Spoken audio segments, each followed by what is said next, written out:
Okay, Nitaniko Enkki. Hello, my name is Grant Manyheads. In Blackfoot, I said my name means singer, so that's what Enkki means. So my Blackfoot name means singer. But you can call me Grant Manyheads, and I'm one of the interpreters here at Blackfoot Crossing Historical Park. Today I want to welcome you to another episode of Blackfoot History. And today we're going to be talking in particular about the fur trade and how it affected the Blackfoot-speaking peoples. But like usual, before we actually get into that part of the history program, we want to talk about the Blackfoot people, the Siksikaitsitapiks, and Gitawasan, meaning our homeland. So right now, let's learn a little bit about who the Blackfoot-speaking peoples are.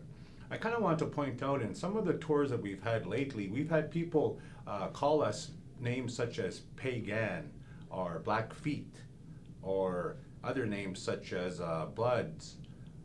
All of these names are all accurate, but if you truly want to know who the Blackfoot speaking peoples are, then it's best to know who we are by tribe. And here on this particular image here, these are the 4 Blackfoot speaking tribes that exist here in North America today who make up the Siksikaitsitapiks, or the Blackfoot speaking peoples. Sometimes this organization is known as the Blackfoot Confederacy, but that's not totally accurate, because the Confederacy would include other tribes such as the Tsuut'ina, or in ancient times the Groven or Arapaho people. But today we only have one of those tribes who was our ally right up until the time of the signing of Treaty Number 7. But it's more accurate to call ourselves Siksikaitsitapi, meaning Blackfoot speaking peoples, and let's look at those 4 tribes right now. Now where we are located, actually this is Piikani, or they're also known as the Pagan. Now these people actually live on a reserve that's located near present-day Brockett. That's kind of near Pincher Creek. Now this is where they're living today. I guess you would say in our language, Apatusi Piikani or Skinny Piikani, meaning that they're behind the rest of the Blackfoot tribes, kind of near the mountains. And so this is one tribe here in Canada. If we look at the next image, here's our sister tribe. This is who we are. Where the Blackfoot Crossing Historical Park is located is on the Siksika Nation, or the Siksika Reserve. And Siksika is actually just, I guess how you would say it in English, you would translate it as Blackfoot, singular, 1 foot, not feet, Blackfoot. But this is a second Blackfoot speaking tribe. If we look at the next image, we could actually see the Agena, or blood tribe as they're known. In our language, Agena means many leaders or many chiefs. So this tribe was known because there was many tribes and many chieftains that came from this particular tribe.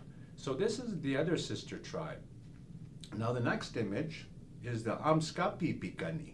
Now these Piikani are the same as the Northern Piikani. They're the same tribe, but over time there were so many of them that there was a group that stayed in the northern part, what we call Canada today, and then there was the Southern Piikani, who were living south of the border, or the medicine line. And so these people we call Amskapi, because Amskapi in Blackfoot actually means across. So when we say Amskapi Piikani, we're saying those Piikani living across the border, or across the medicine line. So altogether, these 4 tribes make up the Blackfoot-speaking peoples, or the Siksikaitsitapiks. And in the next image, you can see those 4 tribes. And here are their different flags that represent those different First Nations.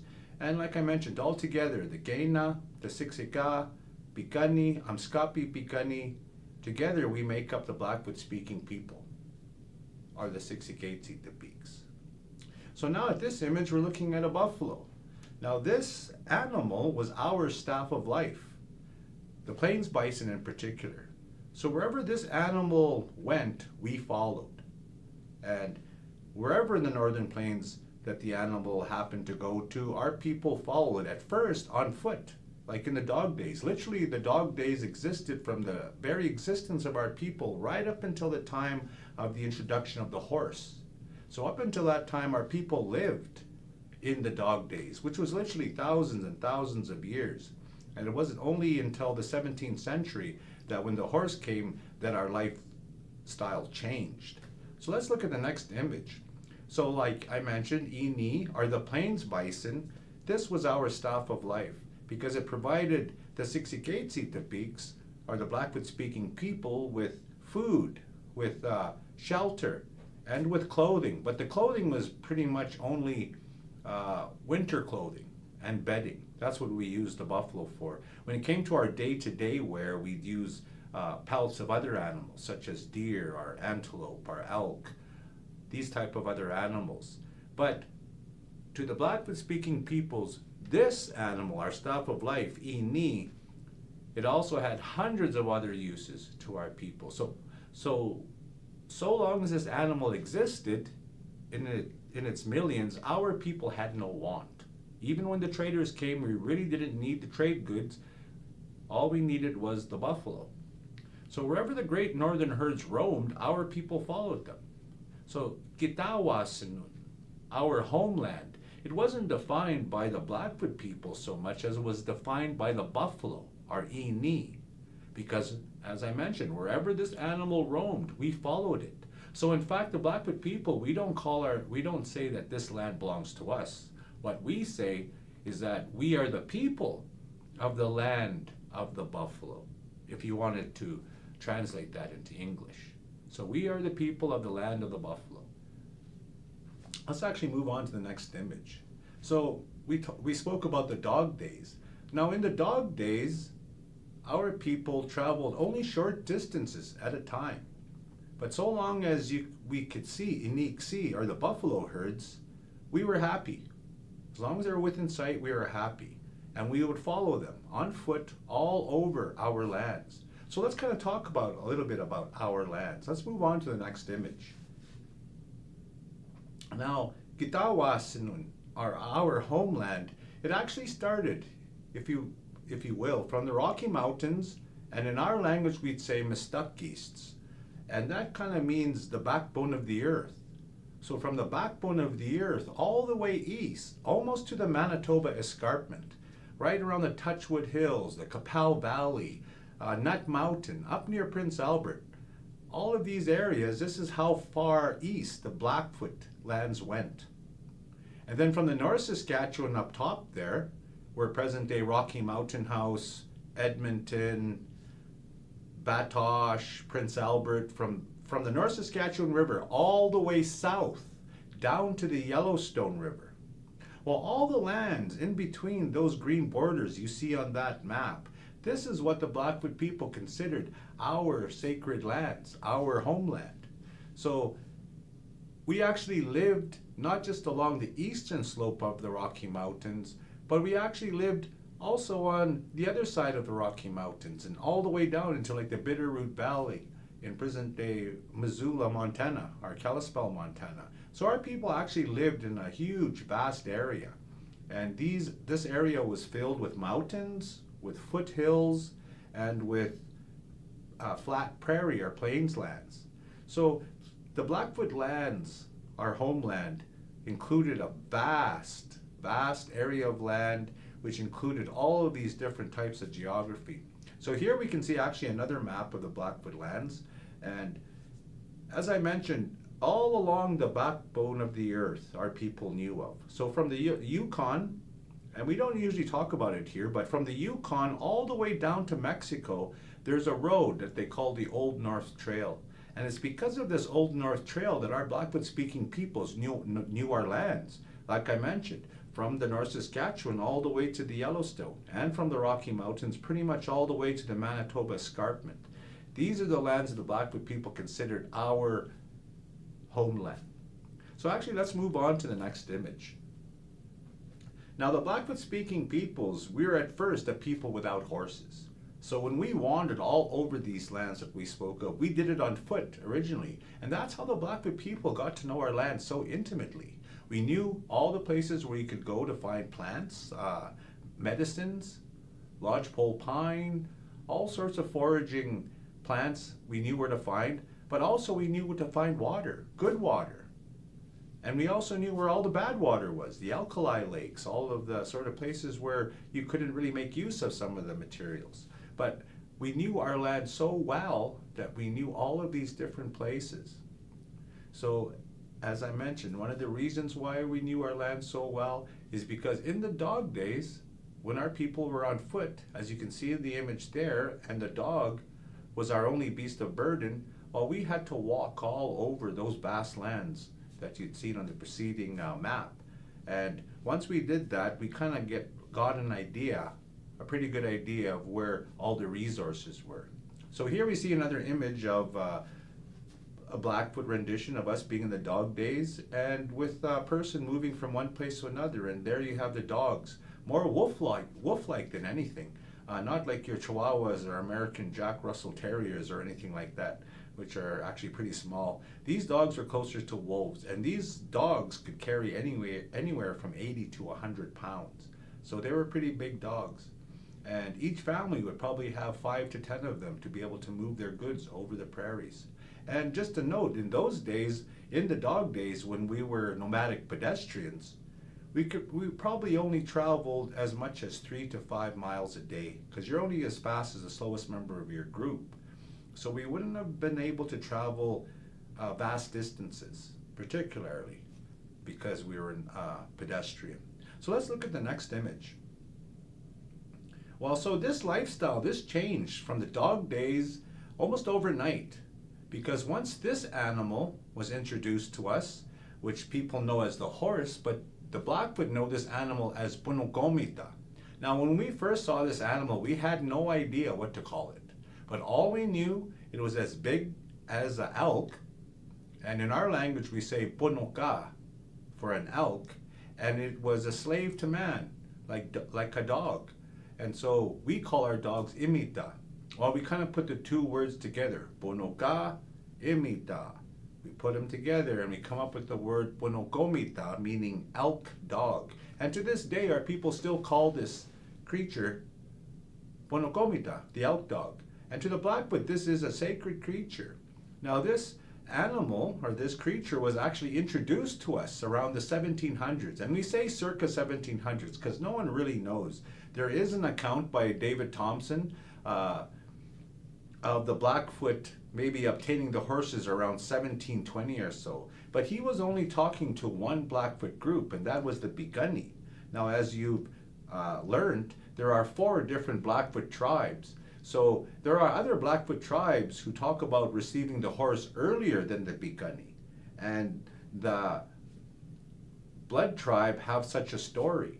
So all we know is that when the Blackfoot received this animal, the horse, it had to have happened around the 17th century, give or take a few years, just around that particular time. But when this animal came to the Blackfoot speaking peoples, it changed our life on an incredible scale, a fundamental change. So let's actually move on to the next image. Now, hot on the heels, as they say it, hard on the heels of the new horse culture came the Napiquans and their trade goods. And basically Napiquans in our language means those people who look like our trickster deity Napi, or Napi's people, is the word we came up with to describe Europeans, or those people that didn't look like us, but looked like Napi. Now let me just tell you a quick little story. To the Blackfoot speaking peoples, before we ever met a European face to face, we had stories of Napi. And Napi had a particular look to him. Everything that he wore was white. All his clothes were white, his leggings were white, his war shirt was white. Even his hair was either light or white, and his eyes were like the rainbow or like flashing lightning. So they were colored. So the first Blackfoot who met the first white man, who was a Frenchman, on the North Saskatchewan River, must have thought that he had met Napi. And then when he looked at that person's companions, he would have realized they can't all be Napi. These must be Napi's people. So they were called Napiquans, Napi's people. And not just because they looked like Napi, but because these Napiquans came with these trade goods. Now you have to understand that our people had never seen these sort of items before. Now, in the ancient days, our people used to use things such as boiling pits to boil our food, to boil meat, to render glue, or to get the bone marrow out of broken bones. This is what we used boiling pits, an all-day process. Usually took you 6 to 8 hours just to get something boiling. Well, then all of a sudden, these trade goods arrived to us: pots, pans, kettles. And once our mothers and grandmothers got these pots, pans, and kettles and were able to boil things in them, well, things like the boiling pit became obsolete. We no longer use these sort of methods to boil our food. So in effect, what these trade goods did was made life easier for our people. Not just the pots and pans, but also the trade cloth. Now, if any of you have ever worked with leather, it takes a lot of hand power. It takes a lot of punching holes with awls through it just to connect pieces, etc. Well, all of a sudden, the traders came with the trade cloth. Now, all grandma has to do is cut out a pattern and use a needle and thread and put it together. And so our people are able to make beautiful capote jackets like you see there, our leggings, or all sorts of clothing for our people. And this is what our grandmothers and mothers were able to do with this trade cloth. And in fact, this trade cloth, these blankets to this day are still one of the gifts that you would give somebody, an honored elder or a dignitary, because what the blanket means to the Blackfoot people then and still means today is that that gift means I care about that person. So if you care about that person, you give them a blanket. Now, this became undercloth, so you can see how these trade goods made life a whole lot easier for our people. Hence the reason we wanted more and more trade goods, and we would befriend those native tribes, those middlemen in trade, as we learned about. Those middlemen in trade were actually welcome into our tribal lands because they were bringing these same trade goods. Now actually, let's move on to the next image. Now, we did receive our first trade goods from the middlemen in trade before we actually met the quote unquote white man face to face and started trading with them regularly. Now let's talk a little bit about Rupert's Land for those of you who may not know. Now in 1670, King Charles II of England, he granted a royal charter to his cousin, the Prince Rupert of the Rhine. Now, this charter created the Hudson's Bay Company in 1670.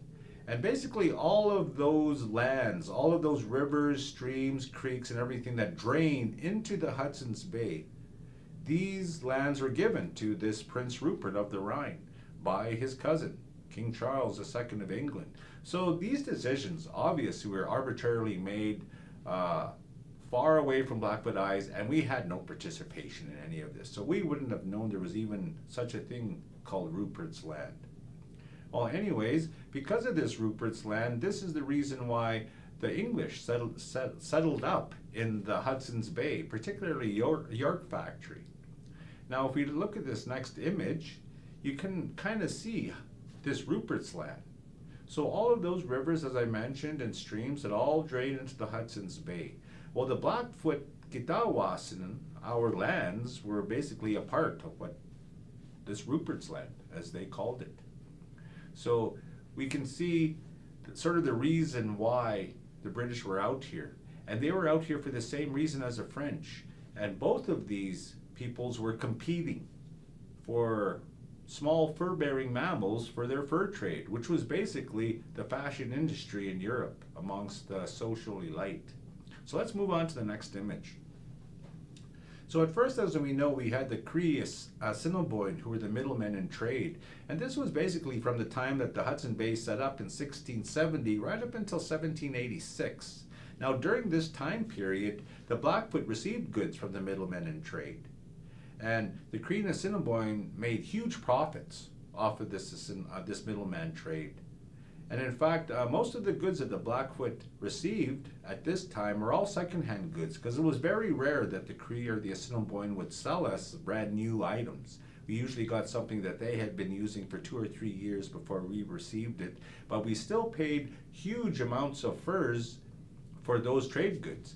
And these furs, they in turn took down to York Factory in exchange for newer items. So this middleman trade existed for about 100 years. And during this time, it's said that the Blackfoot tribes welcomed the Cree and Assiniboine onto our lands because they were coming to us to trade goods. Now, there was even a Blackfoot chief who said that the Blackfoot are always anxious to receive a Cree and Assiniboine because of this trade. We knew that when they were coming onto our lands, that more often than not, they were coming with some sort of trade item, be it a pot, pan, kettle, maybe a firearm, blanket, any number of these things. So our people, never seeing these things before, were curious, and they wanted to entertain those people who were coming in with these items. So during this time, our people made friendships with these middlemen in trade, and these middlemen in trade got to know our lands very, very well, moving right to the border and visiting with the Blackfoot tribes. So all of this activity was actually happening during these years. But interestingly enough, there were Blackfoot and Blood who were going down to York Factory as early as 1707, about maybe 20, 30 years after they opened up on the Hudson's Bay, York Factory. So there were Blood and there were Blackfoot tribes going down to York Factory as early as 1707.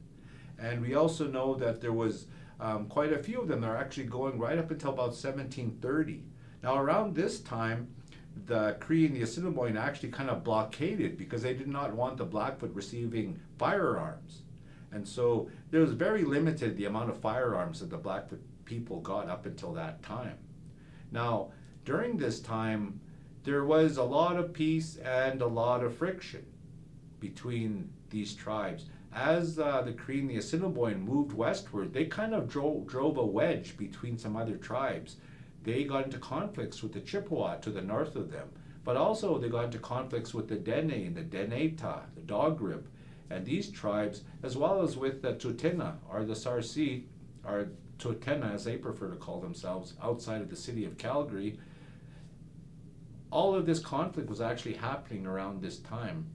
It increased exponentially come the 18th century, but in the 17th century, 1700s, this was still kind of minimal. There's still kind of a little bit of a trade going on, good trade, but with friction beginning to develop. So this was all happening during the Cree Assiniboine middleman trade. Now things change, and let's look at the next image. Now we come to the Siksikaitsitapi trade, and particularly the fur trade and how it affected us. So let's look at the next image. Now, you have to understand that when the first Napequans began to trade with the Siksikaitsitapiks on a regular basis in the 1780s, their companies, the Napequans, that being the Hudson Bay Company and the Northwest Company, they're already involved in a bitter struggle for supremacy in the fur trade. So there was violence during this struggle between these fur companies. And so the one company, if we'll look at the next image, let's learn a little bit about them. Now this struggle was between the Hudson's Bay Company, established in England in 1670, and they were competing with the Montreal-based Northwest Company, or the NWC, who were established around they're actually established around 1780 in the late 1700s. Well, these people already are involved in a bitter struggle over the fur trade. So let's move on to the next image. Now the fur trade, here we see this beautiful little creature here, and these companies, the Northwest Company and the Hudson Bay Company, they were competing to see who of them would get the most of this person or this animal, the beaver, and particularly the pelts. So you could see the beaver there, but you could see his pelt in the other image there. And these pelts of the beaver and other small fur-bearing mammals from the water particularly, these furs were used for the fur trade. And the fur trade was basically for fashion in England. It was all the rich people who wanted beaver pelt hats and such.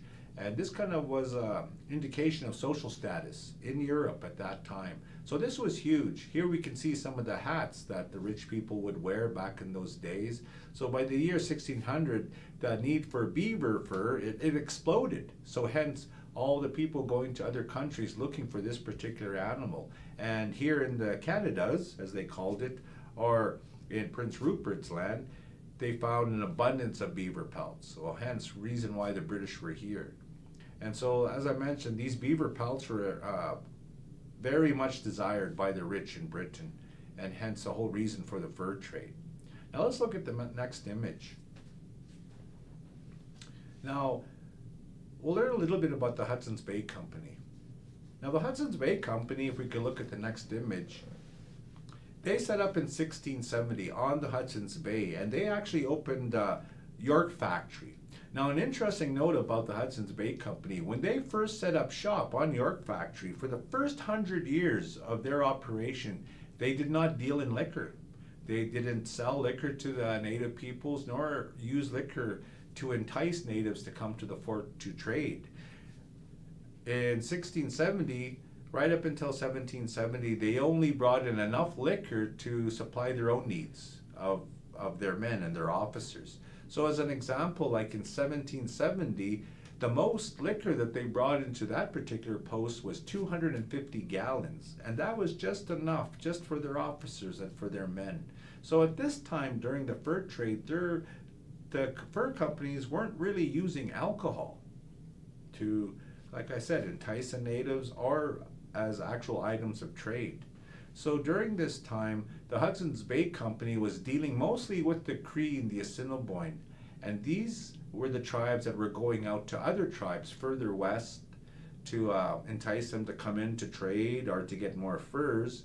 And during that time, as I mentioned, liquor wasn't really used. So I mean, that's an important note, because that changed a lot after 1770, particularly when this bitter rivalry between the trade companies existed. So let's look at the next image. Now the other company that was part of this was the Northwest Company, and let's learn a little bit about them. Let's look at the next image.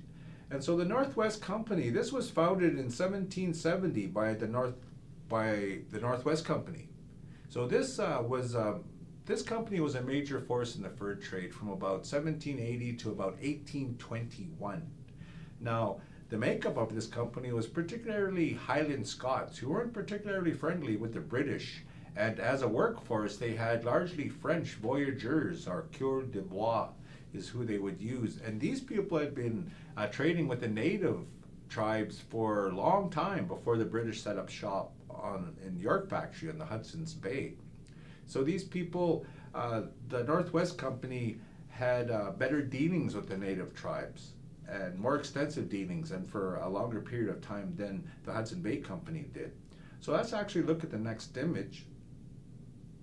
Now, as I mentioned, the Northwest Company, these were originally Northwest, or they were called Northwesters or Nor'westers. That was a nickname for the Northwest Company traders. And like I mentioned, these were Quebec traders. But the people who were actually running the Northwest Company were Scots, were Highland Scots. So they had a French and the Scottish people working with the Northwest Company from 1780 to 1821. So let's look at the next image. Okay, so this Northwest Company, here's a person a lot of people know, David Thompson. Well, David Thompson worked for both companies. He actually started off with the Hudson's Bay Company, and then he kind of jumped ship with the Northwest Company, and then he kind of went back to the Hudson's Bay Company. The Hudson's Bay weren't very happy with him regarding that. But in any event, it was David Thompson who came out around 1787 and met the Blackfoot. So in 1787, later that year, David Thompson spent the winter with the Piikani, kind of camped near present-day Calgary. And it was at that time that the Hudson's Bay Company and the Northwest Company established friendly relations with Blackfoot-speaking peoples. So as I mentioned, Thompson worked for both companies, and the Blackfoot-speaking peoples kind of knew that there was two different groups of traders in Blackfoot country, and we would use them both to kind of use them off against each other for better prices and such. So I kind of want to point out here that the Northwest Company, when they first set up shop and when they started going head to head with the Hudson Bay Company, they had the advantage, sort of like for the reason as I mentioned, because of the alcohol. Now the Northwest Company, unlike the British, they used alcohol for a long time, decades even before the British. to entice the natives to come to their forts to trade. Or they would actually sell the alcohol to the native peoples as a commodity. So when the Hudson Bay Company and the Northwest Company, when they first met, the Northwesters, or the Northwest Company, they had the advantage because they used this excessive distribution of alcohol, both as gifts to lure the natives to the forts and as items of trade. And so at the beginning of this competition, I like to point that out, that it was the Northwest Company who kind of initiated the alcohol when it came to trading with the native tribes. So let's look at the next image. Now, the Hudson's Bay Company trade. Now, after 1780, remember in that first slide we were looking at, that when the Hudson Bay Company first set up shop from about 1670 to about 1770, for that first 100 years, they only used liquor for their own people. Well, after 1780, that changed. By actually 1785, the Hudson Bay Company, or the British, they were actually bringing in more than 2,000 gallons. 2,000 gallons a year to their depot at York Factory.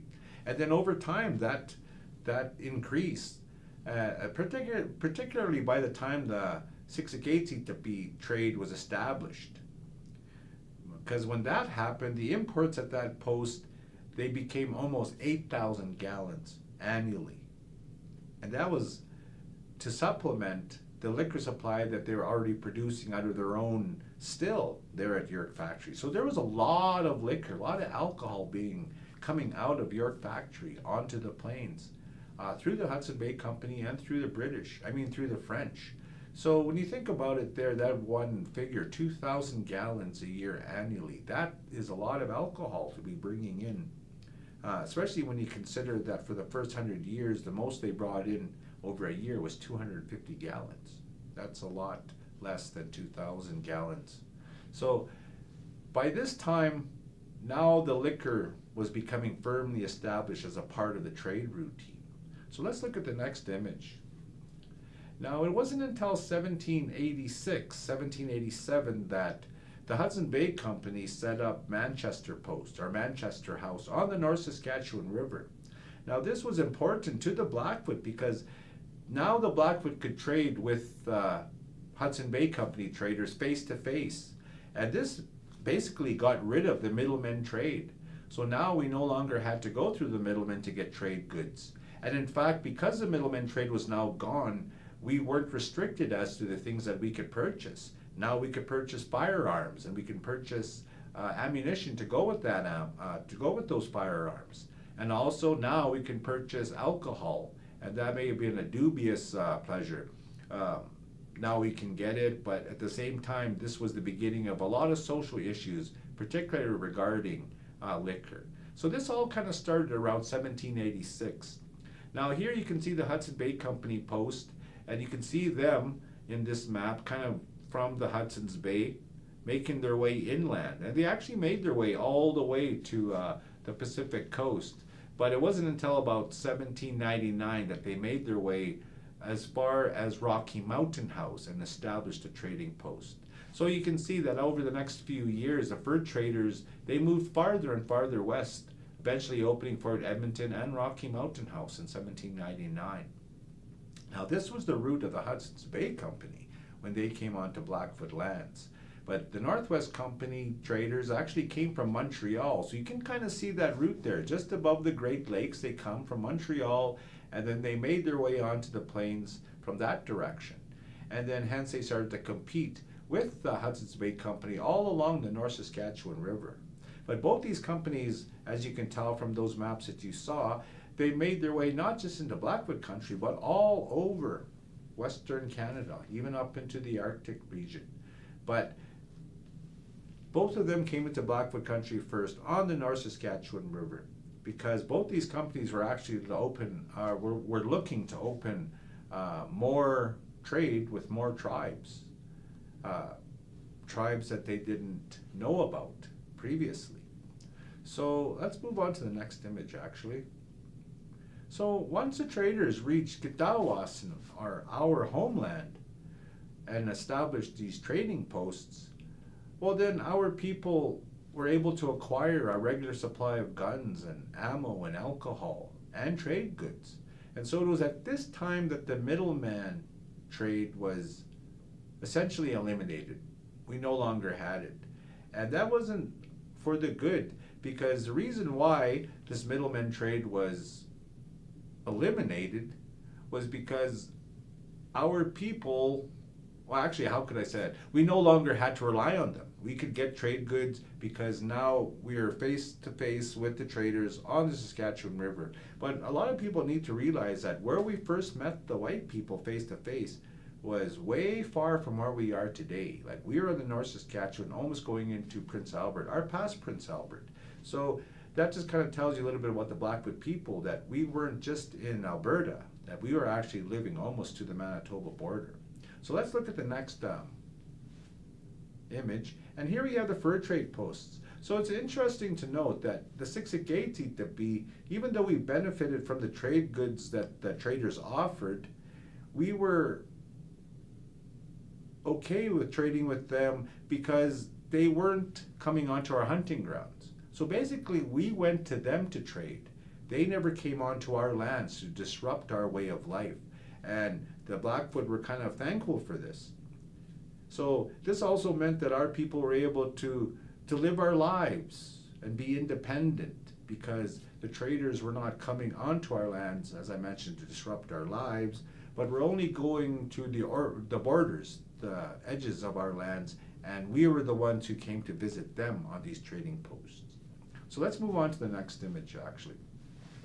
So here we can see on the North Saskatchewan an image of Kitawasanen, our homeland, but on the north part of our lands, on the North Saskatchewan, it's all along the North Saskatchewan that the Hudson Bay Company and the Northwest Company actually set up their trading posts. And they were in competition with one another. So from there you can see from the Prince Albert area all the way to Rocky Mountain House by the Rocky Mountains. These two companies were putting up trading posts, and literally they were right next door to each other when they were competing with each other. So you also see that there's only one trading post actually in the middle of Blackfoot land, and then at the very bottom another one. Well, these ones came up later. The first trading posts that come onto Blackfoot land were all on the North Saskatchewan River, north of the Blackfoot lands. Now let's look at the next image. So this Cree, this Assiniboine, the expansion to the northwest, it began to ebb late in the 18th century. Now you have to understand that the Cree and the Assiniboine middlemen in trade, when they began to trade with the Hudson Bay Company, these tribes were in conflict with a lot of tribes as they moved westward. So north of the North Saskatchewan River, they came into conflict with the Chippewa and with the Dene tribes. And then south of the North Saskatchewan River, they got into conflict with those tribes that they called the Muscote. And those Muscote tribes are actually the Blackfoot tribes, along with their allies, because those lands between the North Saskatchewans were traditionally Blackfoot lands, even according to us, going back into time immemorial.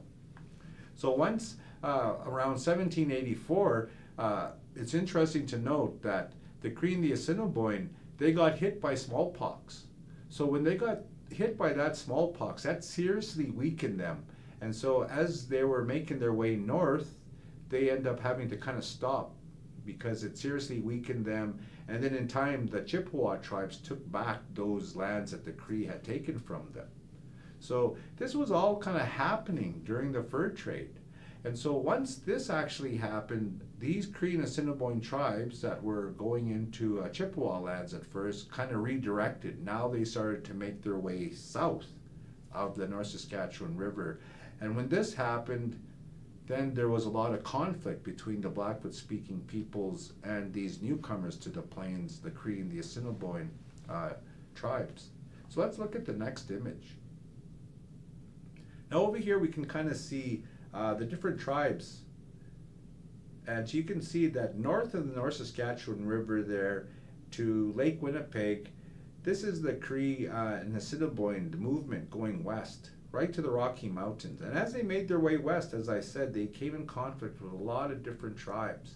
So when they began to withdraw from the Chippewa lands, as you can see on the map there, lands that they had taken earlier from the Chippewa, well, these Crees were kind of held in that region for till about the 1770s. And then things changed. After 1790, the Chippewa took back these lands. So like I mentioned, it was during this time that the Cree and the Assiniboines started to look southward from their position. So let's look at the next map.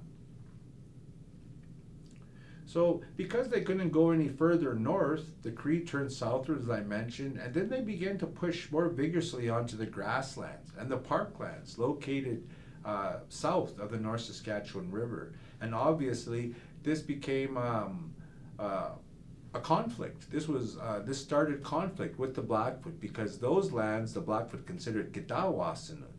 And now, after the middlemen in trade, we found that the Cree and the Assiniboine tribes began to compete with the Blackfoot when it came to supplying the trade companies with things such as food, what they call pemmican, our dried meat.